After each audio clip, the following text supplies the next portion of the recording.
My mic is muted. Good morning and welcome to the Saturday morning Science of Mind conversation series. Each and every week, one of us here who is with Science of Mind, a minister, practitioner, a group of us are sharing our way through the Science of Mind and Spirit textbook.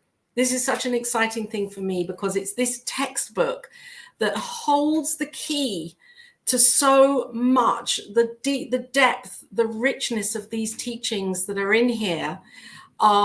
We have to go back over and over. I have to reread and reread and reread. And if you were to look at my book, which is literally fallen apart, have a new one on the way, and you were to see the markings and the underlines and all of it, it's like it's an eternal work to get through this and to understand it the way that we do, and it's wonderful. So this week I'm here, my name is Laura, and of course New Thought Media Network, this incredible global focus ministry that brings Science of Mind and New Thought teachings to people's hearts and minds all around the world. And that's what we're doing here with this conversation series. So please let me know where you are, where you're tuning in from, the comments. Yes, Fiona, wonderful that you're here. Hi, welcome. Good afternoon and loving blessings for these interactive conversations. Good, so let's go, because this week, this is what we're looking at from Science of Mind, from the textbook. We are going to take a deep dive into the portion that talks about causes and conditions. If you have the textbook, then please follow along on page 183 to 190. That's where we are in the Science of Mind textbook. In fact, I'm going to take this off. I've created the slides here as a share, and I'm going to add them to the stream so that you can see, and I'll just make myself a little bit smaller there at the side. So if you have your textbook, you can grab it now and hold on to it and go to page 183. If not, then fine, just be here, be present and witnessing and join in with this conversation. What I love about this particular portion of his work, of his teachings, is that here Ernest Holmes is really mapping out for us, I think, in my mind, the understanding that causes are human. Causes come from our human mind. You know, we see the word there, causes, rather than cause and conditions. And for me, that initially is saying, okay, I'm here in the way, or I am a part of the way. But my mind, my human mind, I am able to make a choice with my human mind, in the humanness. I am able to make a choice because I'm a part of the cause, which is the condition. So when Ernest Holmes talks about the thing itself, he's talking about the first cause, the thing behind, the thing back of everything, the thing, you know, the idea of all of life. Causes are in our own human minds, our ideas that come up for us, the thoughts, if you like, that we have, that then, you know, help to create the idea of the experience that we're living.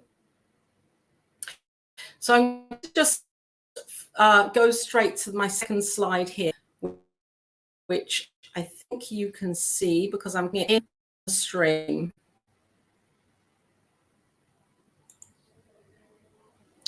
This chapter talks about different sections, and I see it as the first three sections where he talks about mental practice that deals only with thought, the changeless reality, and the perfect universe. So within this section, he's really mapping out that there is something else happening behind my thinking. There is something else happening.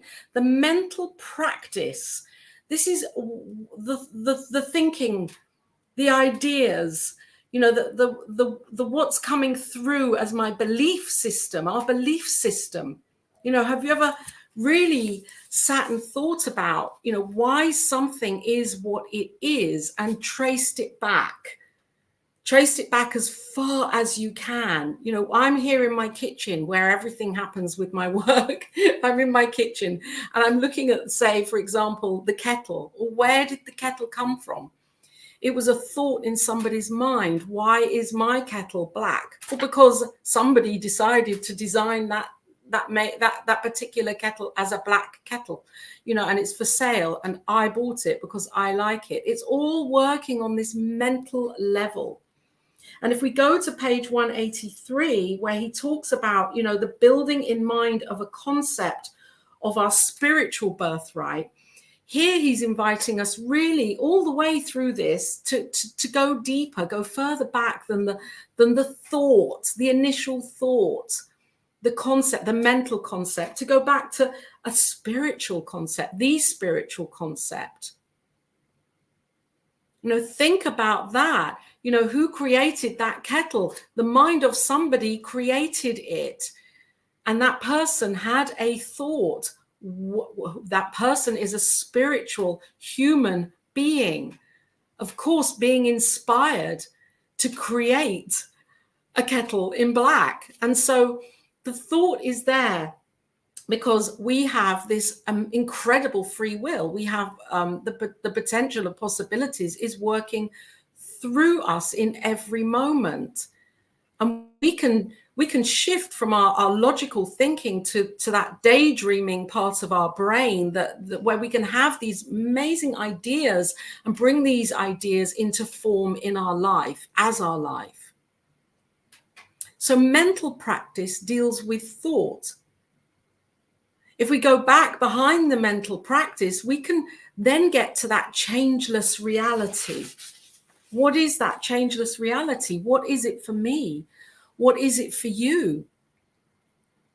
For each of us, it's going to look and feel and be different. And this is where I believe he's asking us or inviting us to really tune into the truth of who we are, to really gain our own individualized understanding of that truth of who we are. I did an exercise recently in a class. It was really interesting, a neuroscience class that was a part of my ministerial education. And the professor, Professor Mark Waldman, asked each of us to draw our own picture of God, the divine, creative intelligence, whatever it is, you know, we know it as. And each of us in the class, and it was quite a big class, we each drew and had an idea of a different, everybody's looked different. And he said that he's repeated this exercise with many people around the world, including members of spiritual communities and Center for Spiritual Living and Unity. And every time he asked people to bring up their picture, it's a different picture. Nobody has the same idea of what this thing itself is. To conceptualize it, you know, we each do that differently because there is free will and because we have an imagination. And so we each have our own way of expressing ourselves. And yet this thing itself, it may look different if we're drawing it out on paper. And it may look even feel different if we're feeling it. And yet there is one of it, and it is changeless. And in our ability to exercise that free will, we can say, this is my version of it. This is how I feel it. This is how I know it. And isn't that amazing? Because there we know that we have this, we are this power. We are this powerful, that we have our own independent way of seeing and feeling and knowing this thing itself, which is always here, this changeless reality. Hello, Wayne from Calgary. Great. I love it. We have Fiona in Geneva. I'm here in the UK. Wayne in Calgary. This is wonderful. And this is how I really envision these teachings being felt and heard and accepted and acknowledged around the world as we join together. Any ideas, anything that you would like to pop into here, please do just add into the conversation about your thoughts of what this thing itself is. Because what Ernest Holmes is really getting to here is that this changeless reality, let's read from here, page 184 in the textbook. I was just in, ice is formed. Spirit not only fills all forms, but surges around them and through them. Ice is formed from water. All ice is some form of water. Just so, God and humans exist as an eternal state of unity. The solid and the liquid are one substance. So there is no separation. This is what he is saying here, that as there is this one divine presence, it's not outside of me. It's not outside of you. Ernest Holmes teaches that God, I'm calling it God because that's how it feels good for me. For you, it may be, of course, another way of describing or knowing, is both transcendent and immanent. That means that the idea of it is within me, the essence of it in, as, and through me. I know it as me. I can experience it. It's a direct experience within me as a being. And yet it's so vast and so great that there is a transcendence to it that is outside of time and space. That means that that's where all possibilities lie, in that arena. And that's why when we're treating in our spiritual mind treatment, we are called to bring ourselves away from the world, away from the material, the physical world, as we close our eyes and enter into the cave, if you like. We're going way beyond what we're seeing, and we're entering into our knowing of the infinite, where all things are possible. Time and space is collapsed as the now, the eternal now moment. And that's where we're practicing our spiritual mind treatment from, not from my mind being planted in the material where I can see it as a fixed kind of point of demonstration, and I'm working from that place. And how is that ever going to happen? Because what I'm asking for is the seeming impossible. And breathe. Does that make sense? We're called to be drawn into that transcendence state, that stage, that place, and to live from there and to exercise our practice from there, not from what we're seeing. Because if we're doing it from the place of what we're seeing, we are limiting ourselves. We are working from that point of view where there's a limitation, and it seems impossible to move that mountain.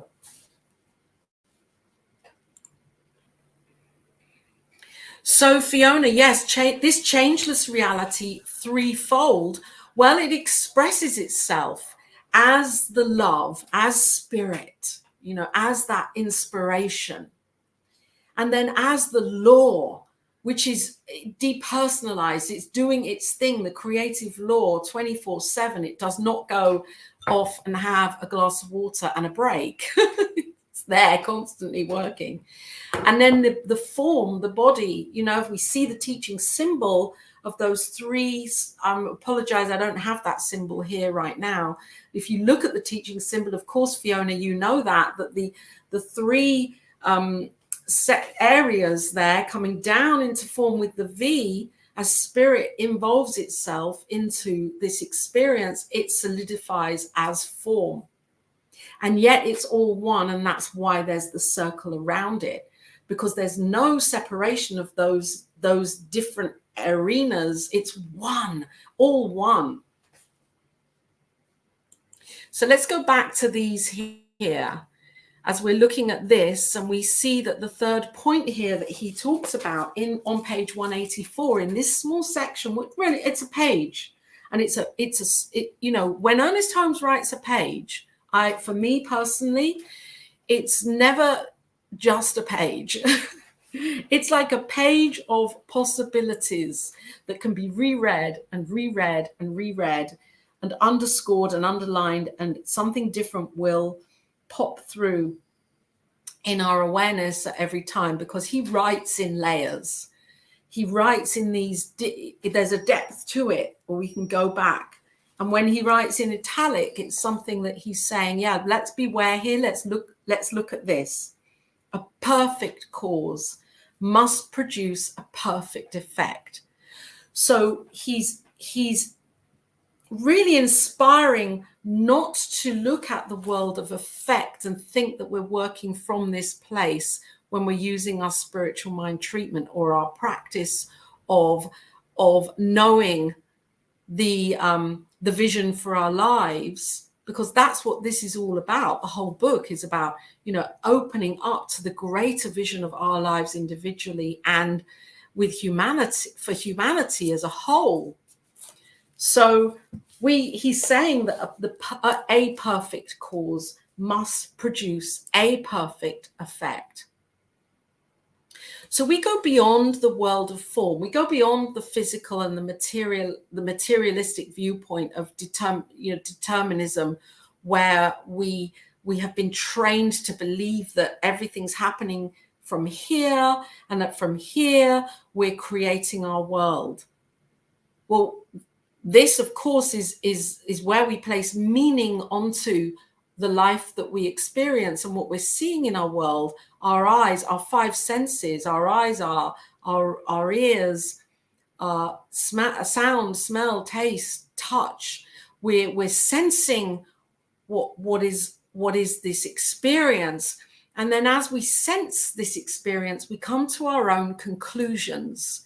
We create our own meanings, if you like. We place these meanings on what it all is and what it means and what it looks like, we create situations, and we create future situations, and we pick up fragments of things that have happened in the past. I mean, I did it the other day. I created a whole scenario in my mind around something that was, I then stopped myself, because I realized that what I was doing was taking snippets of things that had happened in the past couple of months, and I was piecing them together to make my own story.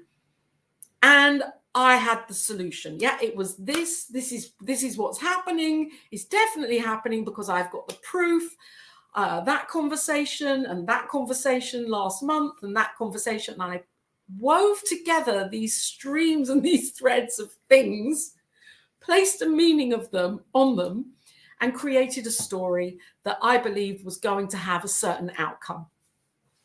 Wow, that's very powerful, because I woke myself up to that in the moment and realized I was creating the outcome based on snippets of things from the past. And that is what we do. That is what we do. As human beings, we're very good. We've been trained to use these five senses and to make meaning of our world. And then that then creates the new and the new and the new, because the paradigm shift that comes through continually emerging is what's basically based on the meaning that we're placing on it. So we are being continually invited by Ernest Holmes to separate, to pull apart these strands, so that in the moment we're learning to be. We're learning to be without placing our own direct experience of a puzzle that we've pieced together because we think that's how it is, and then making the new story. And then we're being invited even more deeply to go into this otherness, which is the onlyness as far as I'm concerned, which is that transcendent, that infinite place where all potential all potentialized possibilities exist, and to camp out there, basically, knowing that this world of effect, it's not a lie, it's not a mirage, it's real, it exists, and yet there's something else, there's something deeper, something greater, something changeless, something that is the initial spark of the ignition of the power of it, with the love and the law as the love and the law, that is working in, as, and through me and you and everything. And that as I choose to come away from, untangle myself from the stories, I can live from that place, from the qualities of the divine, the love and light and life and peace and joy and power and beauty, those qualities and the wisdom. Then I'm absolutely I can feel that in me as I'm saying it. Then I'm living from this exciting place where all possibilities that are here within me, and I can actually bring that into my experience in the moment, right now. So you can do that right now. So let's take a little breath here. Welcome to New Thought Media Network. This is what you get on a Saturday morning here. Saturday morning Science of Mind conversation series with a motorbike going outside, discussing and just conversing. And I really would love to know your thoughts. Anything that's running through your mind, everything is perfect. Whatever it is that's running through your mind right now or your heart, write it in. And let's bring this into the conversation, because this is an involved conversation. Not only me being here presenting it. And I want to acknowledge Fiona and Wayne. Thank you for being here this morning and taking time. So let's move through. I think I've talked about this really, this is like the turning point here in this piece for me. He's talked about, the mental, the mind, the human part of this. There's only thought going on. He's talked about the changeless reality. There's something else. There's something wondrous, something powerful and incredible happening. That is, that is back of it all. And he's talked about that as a changeless reality, and then that is the perfection that is just here right now. We only have to look at the sea or the birds flying in the sky, and we see it and we know it, and it's here already happening. And then he says, turn entirely from the condition. He does not say the condition does not exist. He does not say, there's an idealistic way of looking at life where I'm kind of, I'm only within here and I'm denying it. No, he's not saying that. And he's not even saying, don't bring it into our hearts if it's meaningful. Turn entirely means that he's asking that we turn it around so that we can see that condition and know that it's not truth. And know that there is something else that is wanting to come through. And our job is to have that space for that, to hold that space for this. He writes here on page 185, the reason that we have difficulty in throwing off some weakness of character while believing in spirit implicitly and having faith that we are going to overcome these limitations is because we have not induced the necessary images in mind. And what are the images he's talking about? If we allow our those things that really challenge us, those people that really challenge us, those situations that really challenge us, those relationship difficulties that really push our buttons, those financial pieces that don't make sense in our lives, the health issues that really pull us away from the truth. If we allow those to be the continual processing of how we live our day and the mental habitual pattern of thought in our conscious and subconscious mind, if we allow that to dictate, if you like, how we show up, how we are, how we're our attitude, our faith, then of course what's going to happen is that life is going to outpicture in a downward spiral, with those things being the primary focus of our lives, and we're going to draw more of those experiences back into our experience, because the creative law is doing what we ask of it to do.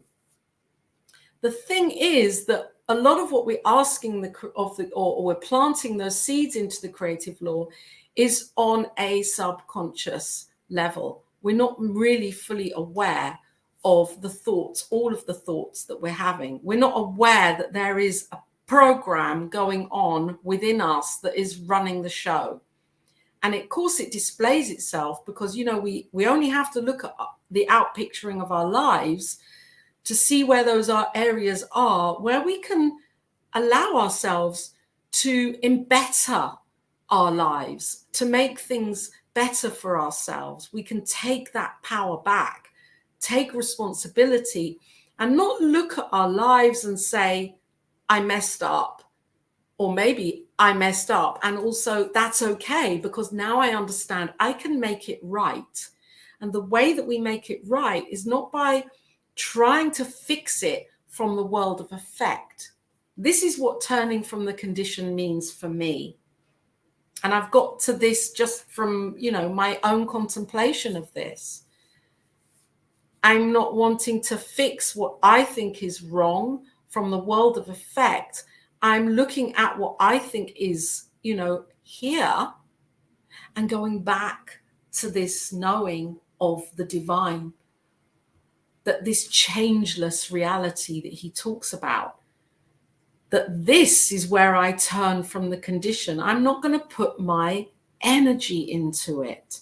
It's here, it exists, and I know what's really happening. I know that in every moment I can make that shift within me, that paradigm shift. We don't need to wait for the whole world to collapse into something until a shift happens. Those paradigm shifts happen in every moment. When we say yes, they happen within us. And we have those aha moments, and it's beautiful. We remain open in our hearts for those to happen. So we're turning entirely from the condition. And he writes this in capital letters, and that's why I've written this in capital letters here. Because when Ernest Holmes writes it in bold, we know that this is a core piece of his teaching. He's writing it in bold. He's saying, read this and imprint it onto the subconscious mind. Do a spiritual mind treatment around this. If we can't quite, if the grip of the outer experience is holding so tightly on our lives, we have a chance to look at that. Why would I allow the outer to determine how I'm feeling? The meaning I was talking about in the beginning that I'm placing on this. If you haven't heard that, go back to the beginning. the meaning that I piece together, I can dissolve all of that, all of those strands, and turn away from it and be in this moment where I know there's something so spectacular happening. The difficulty, though, is it's not materialized yet. So I can't see it. So I might not believe it, because as a human being, I need to see something to believe it. I need to have that physical evidence and proof. Otherwise, I'm going to question it. So all of these teachings teach us that, no, we believe it before we see it. It's the other way around. And that's what this means. We believe it, the thing itself, before we see it. I'm just taking a little breath here. And Ray, welcome, Ray. Good morning from northern eastern Colorado. That's wonderful. Welcome to the conversation. If you have anything to share, please do. I'm really looking forward to your comments here and anything you'd like to share on your experience of this. We're working with the Science of Mind textbook, and we have this week I'm just trying to get this here so that I don't have to come away. This week we're looking at causes and conditions. And if you have the textbook with you, page 183 to 190. I've been inspired to make these posts because Dr. Tracy Brown made posts weeks and weeks and weeks ago, and I thought, yes, this is beautiful. I want to make posts. So that's what I'm doing. Oh, my computer's just going to go into something. So where are we with all of this? This is a wonderful, I love this piece of work. I love this because he's really inviting us to look at what we believe. And it's, the whole book is an invitation of what do you believe? What do I believe? And this particular chapter is, well, let's look at this. And he's never telling us what to think. He's inviting us to look at how we think, how we feel, and where we're placing our attention and our intention. This is all about, the outer experience, as Fiona was saying, those the three aspects there, spirit and soul and the body. If my attention is on the effect, the body of my life, and I run my life from that place, I'm running my life from a very narrow, limited place where I am, I'm really blocking myself from those infinite possibilities that are potentially already here, as that transcendence, as the divine. So I'm training myself constantly to live from that place and allowing this to change. Impermanence. This is one of the major teachings of Buddhism, that everything changes, everything is impermanent. And yet I know as a with these teachings and as a religious scientist, I know that there is something that is changeless back of everything. And this is the divine. This is God. This is source. This is the creative infinite. This is the unlimited intelligence, whatever it is we want to call it. Whatever it is we call it. Ernest Holmes calls it the thing itself. And this is changeless. So I'm choosing, and we're invited to create a new habit within ourselves to habitually live from that place, live from that knowing, rather than me placing all my attention on the outer and living from that place, because that's a materialistic way of living, of experiencing life. So let's move on slightly here. We have a little bit of time left. We're turning away from the condition, which I see as this kind of wonderful alchemical.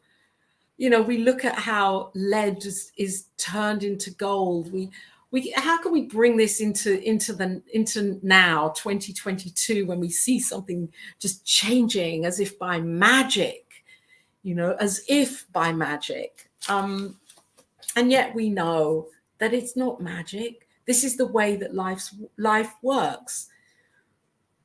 But we've been trained to believe that if something extraordinary happens or something magical happens, that it's reserved for the few that might know how to make that happen.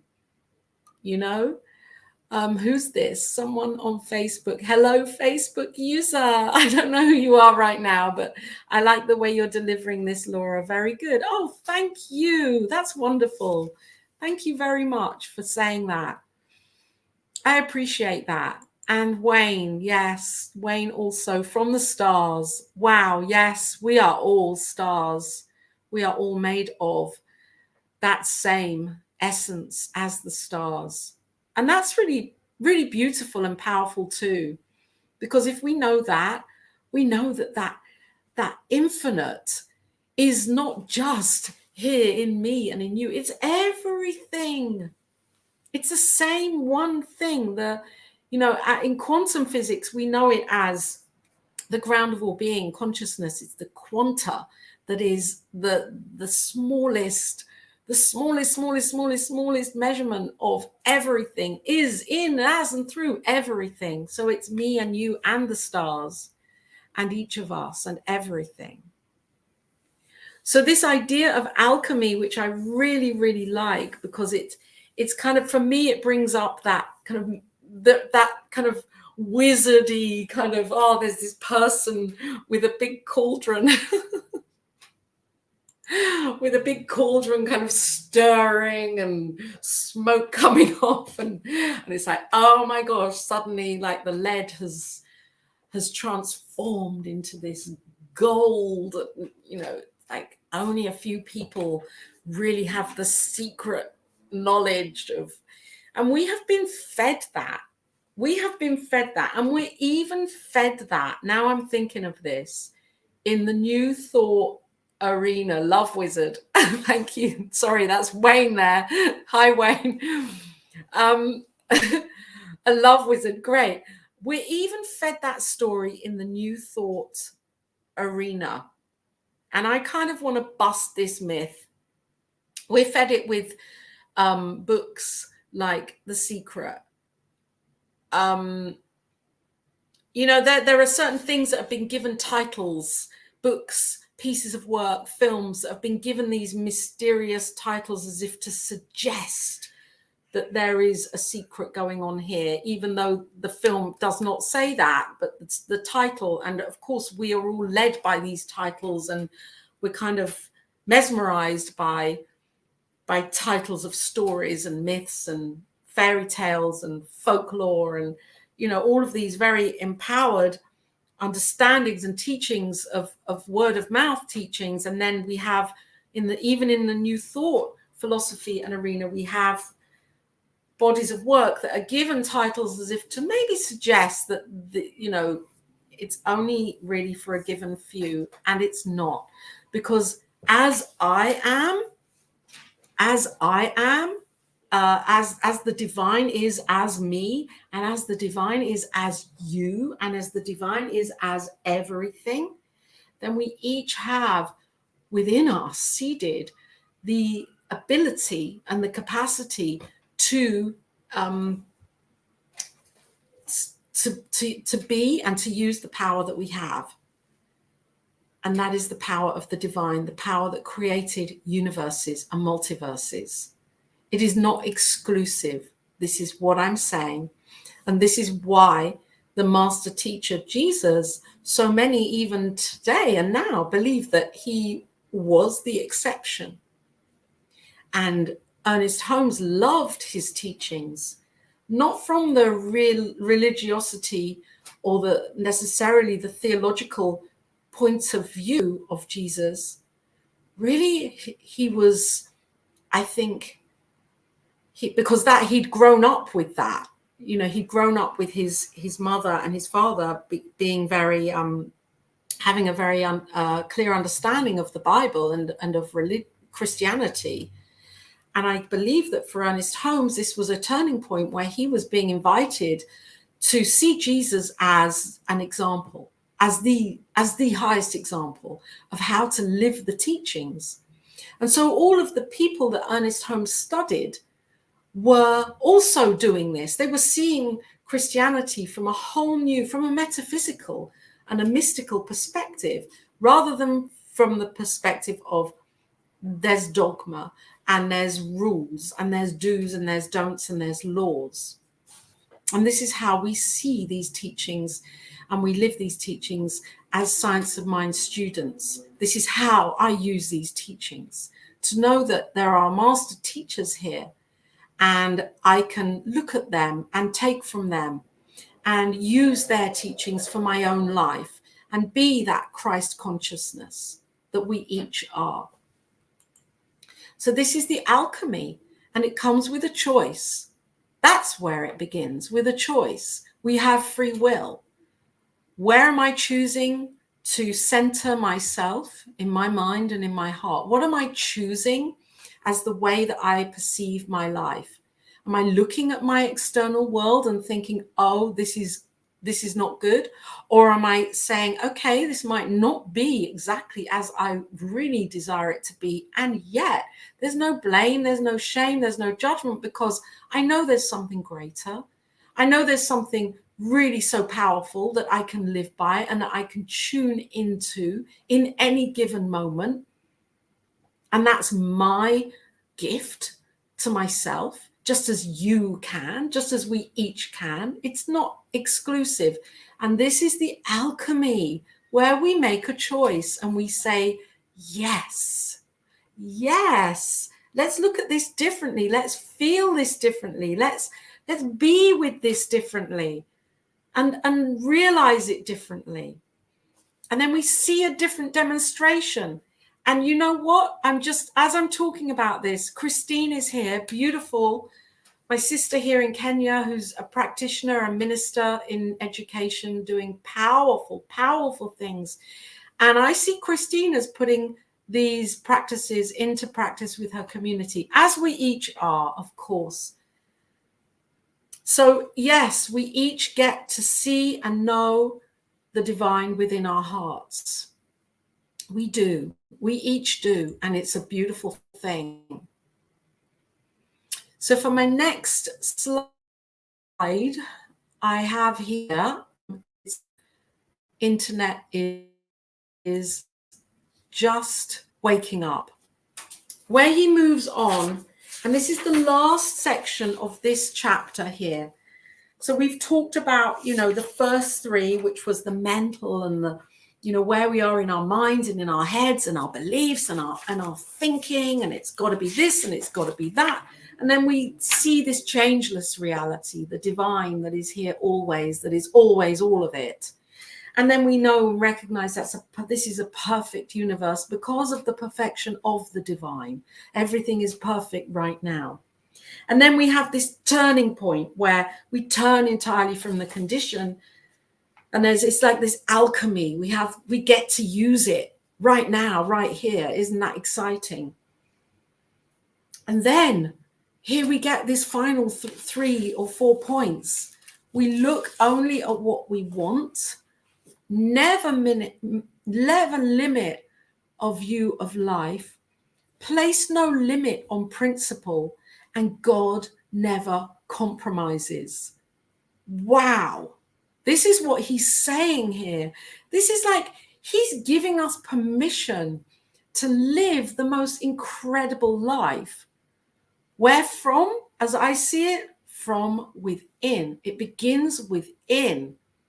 It is not because I'm placing my attention on what I think isn't working and worrying about that all day long. I'm handing that over to the divine too. And I'm looking at what I want. And this is really powerful.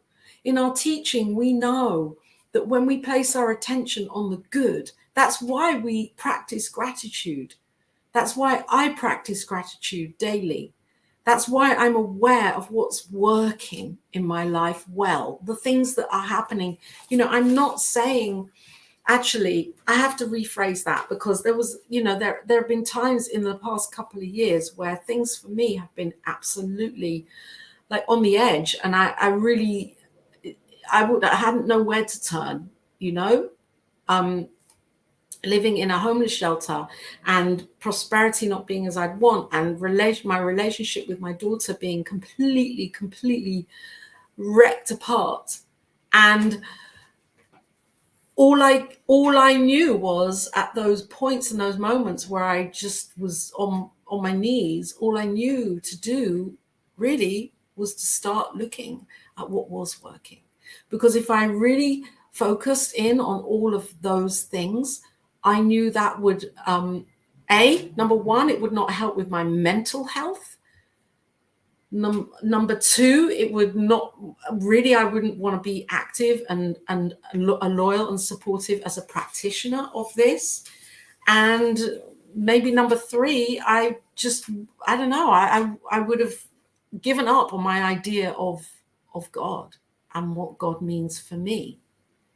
So I made that choice. I alchemized in that moment, made a choice to look for the good and to know that God is expressing in, as, and through all of it, even the pieces that I think are wrong or not good enough or not easy or challenging. I chose to then start seeing all of the beauty around me. Even if I was walking down a road and saw a blossom on a tree, I would stand with that blossom for about 6 or 7 minutes or whatever and start looking into it and really appreciating the essence of nature. Bizarre for people walking past me. I'm sure they thought I was just a bit kind of crazy, and maybe I am, but it was and is my way of acknowledging to myself all of the beauty and the goodness that's here in my experience. And this is what he is saying here. We have to train ourselves. We have to reset the program, because there is a race. He calls it, I don't call it race consciousness. I think that word, it triggers too much for too many. What he was meaning, there's a mass consciousness that is everything, that is all the thoughts of all of us, of all of time, and we have our radar to that. We have our radar set to live from that. What politics says, what teachers say, what religion says, what our parents or carers say, what our childhood friendships were all about, our brothers and sisters, our grandparents, our ancestors, the lineage of beliefs that comes through our family line that we don't even know what that was really all about. And yet it's here in consciousness, in this mass. And what he is inviting is that we put up a new laser beam of light, of radar from our hearts that really is living from that place, looking for what I want. I'm not going to stay in this in my mind and choose to have this as my example of all it can be. Never, he says in italics, look at that which you do not wish to experience. So even if we're experiencing it, it's okay, as Edwin Gaines, the incredible prosperity teacher, okay, that's interesting. Okay, I hear you. I hear your opinion if someone's saying something. If we have to find these ways where we can allow ourselves to be in a space of not getting caught up in that tangle of the stuff. So the only tangle that I'm interested in being caught up in is with the divine. And with the stuff, it's like, okay, I'm going to manage my way through this from that place of love, of peace, of joy. I'm looking at what I want and I'm keeping my focus on that. And if things happen that don't quite align, it's okay. It's still an expression of the divine. We can't walk past the newspapers with blinkers on and pretend it isn't happening. Our job is to say, yeah, let's look at it and let's look at it as love. What can I do from that perspective to shine love on the seeming, hostility that's going on? Or what can I do? I can shine love. I can know peace. That's why our New Thought Media Network, we have meditations for peace, for love, because as we train ourselves in these meditative practices, then we use them really more regularly and frequently in our own lives, in the daytime, every day. So I have another slide. God never compromises. I really like that, because what I think this was the last piece that he was talking about, this compromise. And God never compromises. There's an infinite, it is available. It is readily available. We place that idea of compromise in our humanness, in our own minds, that we have to compromise, that we can't have it all or experience it all in a beautiful way. Because if we do, then, there's always got to be lack, or someone else might suffer, or I'm taking from somebody else if I have. There are so many beliefs that we store. And we know, I think this whole chapter, really what he's coming to is this: it is done to you as you believe. It is done to you as you believe. Now, the piece about this that I just would like to say, because we only have a few minutes left, this teaching can be, it has been known in this teaching that this idea of change your thinking, change your life, places blame and judgment, that if what's going on within, if things aren't looking and feeling the way that we want them to, then there can be this blame game that goes on in our own minds, that I haven't got it right, I'm not good enough, I'm not using these tools fully, and I'm just not doing it properly. Well, that's not what it means. And I'm going to just dispel that myth. Bit of noise going on out there. I just would like to dispel that myth right now. What it really means is that right now, in this moment, if there's something that we're seeing that isn't quite as we want to see it, then now we make that change. We don't go back to the past and start blaming. We can do the forgiveness work, and we can overdose on compassion for what may have happened in our lives, and forgiveness and surrendering it and handing it over and dissolving it. And yet in this moment, we can choose again the alchemy that I was talking about. We do it from this moment onwards. No blame, no shame. We love ourselves. We love ourselves right now. Love ourselves. And this is such a thing, because in that mass consciousness, there is a place where many of us believe that we're not enough, we're not good enough, we haven't got it right. Our childhood, this happened and that happened, and all of these experiences that were very hurtful, or were very demeaning, or were very meaningful. And of course, we do not deny those experiences at all. We honor them, and we learn, and we grow, and we move on and into the knowing that we are always loved, that God is here, this thing itself loving us as the first cause, really wanting to express itself through each of us as the condition of itself, which is love. This is us, this is you, this is me, our brain, the human part, which of course is still God.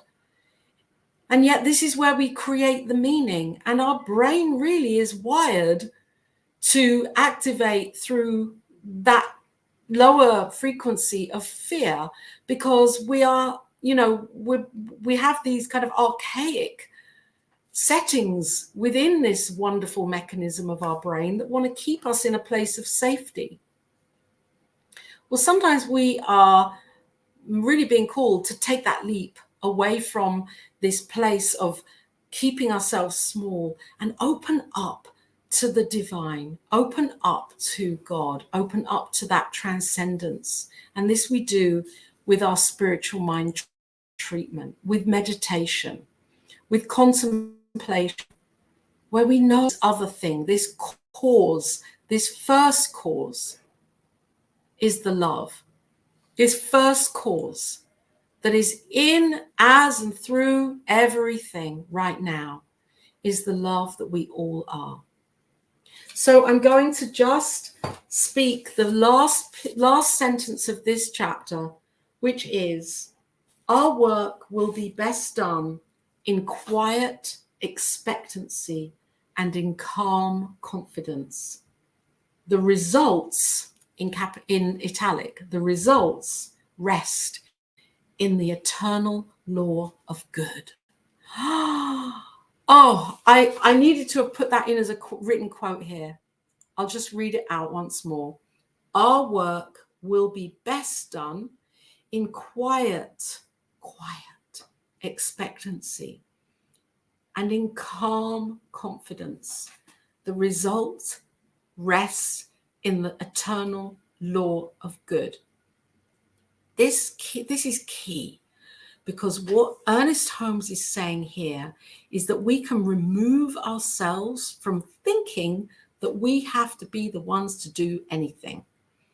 We can step back and we can allow this to come through. We can allow this cause, this thing itself, to come through and demonstrate itself to the degree of our own mental equivalent, which is, I will be talking about mental equivalence in a few weeks' time here.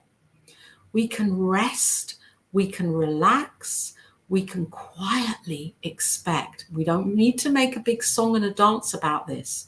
We know it confidently within our hearts, and the result rests in the eternal law of good. So the result is with the divine. It's already done. And that result is love. That result is abundance, is peace, is prosperity. And they are the first cause. They are the aspects of God that we are choosing to live from moment by moment by moment by moment. It is not always easy, because we have the world of effect that we can get caught up in.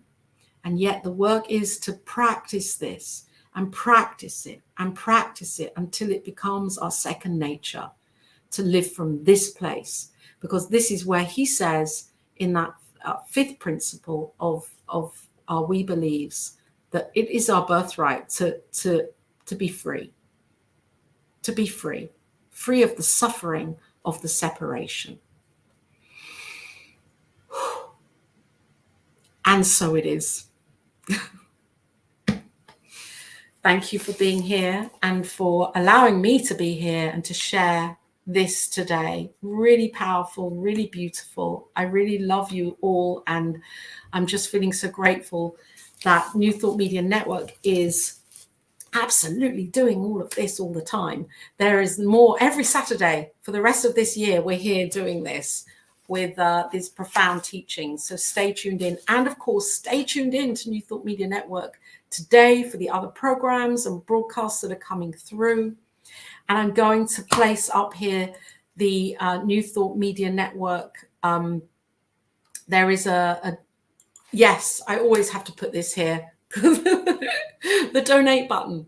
Of course, you love New Thought Media Network, don't we all? And so we practice the law of reciprocity, which is that we are allowing that flow to flow in as and through us. And as we do that and demonstrate it, of course, we're a part of that and we experience it for our own lives in greatness. So there's the donate button. You can go there and tithe consciously give, donate, and whatever you want to call it, into this amazing network that's doing fantastic things for humanity right now.